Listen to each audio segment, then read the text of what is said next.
আসসালামু আলাইকুম। তো বন্ধুরা সবাই কেমন আছেন? আশা করি ভালো আছেন। আমি আরিফ আছি আপনাদের সাথে নতুন একটা রিঅ্যাকশন ভিডিও নিয়ে।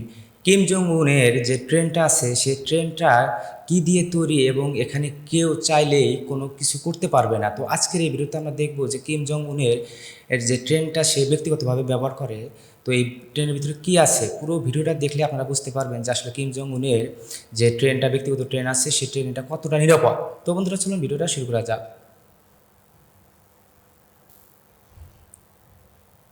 এই ট্রেনটির নাম তায়াঙ্গো। এতে রয়েছেন উত্তর কোরিয়ার শাসক কিম জং উন।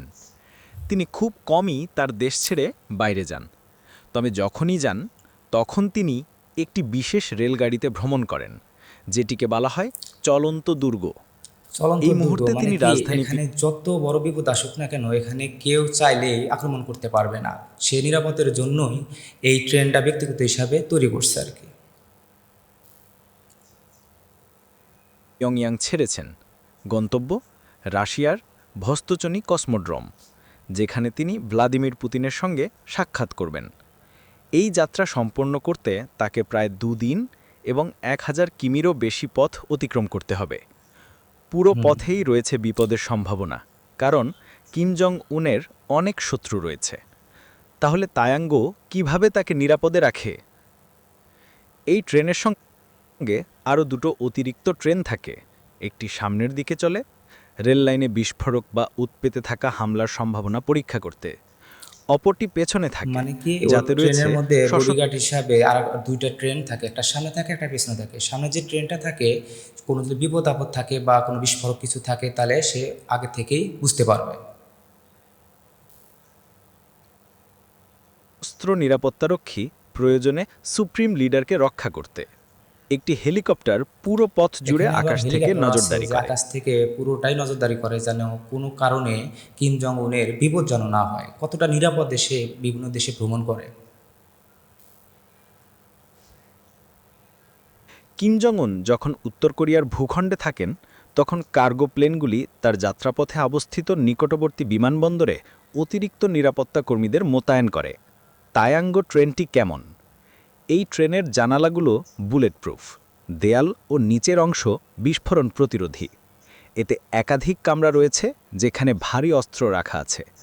আকাশ থেকে হামলা ঠেকাতে রয়েছে এন্টি এয়ারক্রাফট মানে মিসাইল। আকাশ থেকেও যদি কেউ পাশে চায় থেকে যে তার আক্রমণ। ট্রেনের মধ্যে বিস্ফোরণ ঘটাবে তাও পারবে না, কারণ আকাশ প্রতিরক্ষা ব্যবস্থা তার এই ট্রেনের মধ্যে আছে। শুধুমাত্র একটা ট্রেনের ভিতরে কতটা নিরাপদভাবে যেন যাতায়াত করতে পারে সেই জন্যেই এই ট্রেনটা সে নিজের জন্য সাজিয়েছে আর কি।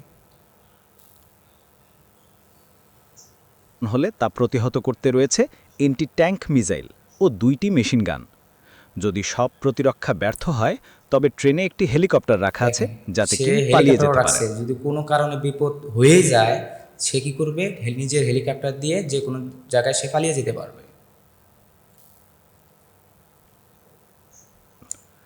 তবে এত সুরক্ষা থাকার কারণে এই ট্রেনটি খুব ধীরে চলে, গড়ে মাত্র ৬০ কিমি প্রতি ঘন্টা। কখনো কখনো আরও ধীরে, কারণ উত্তর কোরিয়ার রেলপথের অবস্থা অত্যন্ত খারাপ। যখন ট্রেন কোনো স্টেশনের পাশ দিয়ে যায়, তখন সমস্ত লাইনে বিদ্যুৎ সরবরাহ বন্ধ করে দেওয়া হয়। উত্তর কোরিয়ায় এমন ২০টি রেল স্টেশন রয়েছে যা শুধু এই ট্রেনের জন্যই তৈরি। এত ধীর গতির কারণে কিমকে অনেক দিন ট্রেনেই থাকতে হয়, যেমন এই পুতিন সাক্ষাতের যাত্রায়ও। ট্রেনে যদি এতদিন তবে থাকে তিনি অবশ্যই ট্রেনেই। ট্রেনের ভিতরে সে প্রতিদিন যে খাবার খায় সে থেকে শুরু করে এ টু জেড এই একটা ট্রেনের ভিতরে আছে। দৈনন্দিন জীবনে যা প্রয়োজন আছে না কেন একটা ট্রেনের ভিতরেই সে রেখে দিছে। পুরো দেশ পরিচালনা করতে পারেন। এখানে রয়েছে office room, desk, laptop, television, fax, satellite phone এবং একটি ম্যাপ। রয়েছে একটি রিসেপশন রুম ও মিটিং রুম। ট্রেনের আভ্যন্তরীণটি বেশ বৈচিত্র্যময়। অনেক কক্ষ একেবারে সাদা, চকচকে কাঠের মেঝে, সবুজ ও গাঢ় গোলাপি সোফা, হাতির দাঁতের মতো পর্দা, ফুল আকৃতির বাতি ও জেব্রা প্রিন্টের আসন। তবে ট্রেনটির সবচেয়ে আকর্ষণীয় অংশ হল রেস্টুরেন্ট, যেখানে কোরিয়ান, রাশিয়ান, চীনা, জাপানিজ এবং ফরাসি ট্রেনের খাবার ভিতরে যে পরিবেশন করা রেস্টুরেন্টটা হয়। আছে ৩ দেশের খাবার এখানে পরিবেশন করা হয়। তাই তো বললাম যে এই ট্রেনটা যে এতদিন জার্নি করবে জার্নি করার ফলে শুধু ট্রেনটা জার্নি করলেও হবে না, কারণ কি এখানে তো খাবার দাবারের ব্যবস্থা থাকতে হবে, মিটিং করতে হবে, মিটিংয়ের ব্যবস্থা থাকতে হবে। সে একজন দেশের প্রেসিডেন্ট, যার কারণে এখান থেকে সে পুরো দেশটা পরিচালনা করতে পারবে শুধুমাত্র এই ট্রেনের মাত্র মানে বসে থেকেই। যাত্রা যেন একঘেয়ে না হয় তাই বিনোদনের ট্রেনে ব্যবস্থা রয়েছে। বিনোদনেরও ব্যবস্থা রয়েছে, যেমন সঙ্গীত গান শিল্পীরা শোনা। ব্যক্তিগতভাবে তাকে গান গেয়ে শোনান। ট্রেন থেকে নামার সময় 2টি সানজোয়া মার্সিডিস লিমুজিন ট্রেন থেকে নামিয়ে নেওয়া হয় শেষ পথ অতিক্রম করার জন্য। রেলে ভ্রমণের এই রীতি কিম পরিবারের বহুদিনের ঐতিহ্য। এটি হচ্ছে কুম সুসান প্রাসাদ, এমন একটা যেখানে কিম ইল ব্যক্তি সুং যে আমেরিকাও তার সাথে কথা বলতে ভয় পায়। পৃথিবীর সব রাষ্ট্র ওই কিম জং উনের সাথে কথা বলতে হিসাব করে কথা বলতে হয়, এত ঘাড়তের আসে। ও কিম জং ইলের মরদেহ সংরক্ষিত। তাদের ট্রেনের আদলে তৈরি লাইফ সাইজ মডেল সেখানে রাখা আছে। এমনকি একটি চিত্রকর্ম রয়েছে যেখানে কিম জং ইলকে তার ট্রেনের পাশে গর্ব ভরে দাঁড়িয়ে দেখা যায়। একটি আলোকিত ম্যাপে দেখানো হয়েছে তারা কতগুলো ট্রেন ভ্রমণ করেছেন। প্রথমে ট্রেনে ভ্রমণ করা হয়েছিল নিরাপত্তার কারণে। কিম জং ইল নাকি উড়োজাহাজে চড়তে ভয় পেতেন। 2001 সালে তিনি একটানা প্রায় 1 মাস ট্রেনে ভ্রমণ করে মস্কো পৌঁছান, প্রায় 20,000 কিমি। এই যাত্রায় কনস্ট্যান্টিন পুলিকভস্কি নামক রাশিয়ান আধিকারিক তার সঙ্গে ছিলেন। তিনি পরে একটি বই লিখেন যা রাশিয়া ও উত্তর কোরিয়া উভয় সরকারের বিরাগভাজন হয়, কারণ তখন এই ট্রেন ছিল রহস্যে ঘেরা।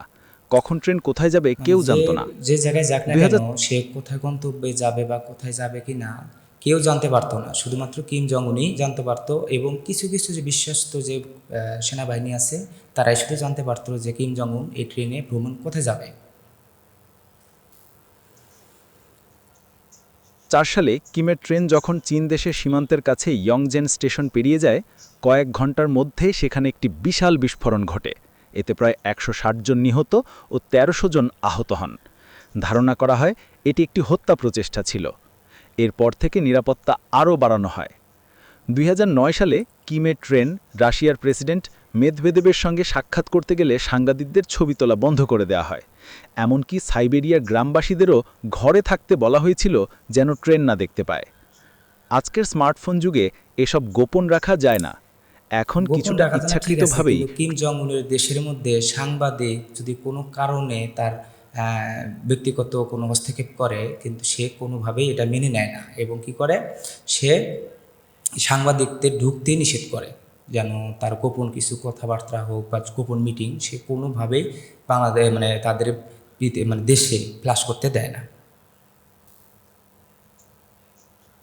ট্রেনটিকে প্রচারণার অংশ হিসেবে ব্যবহার করা হয়।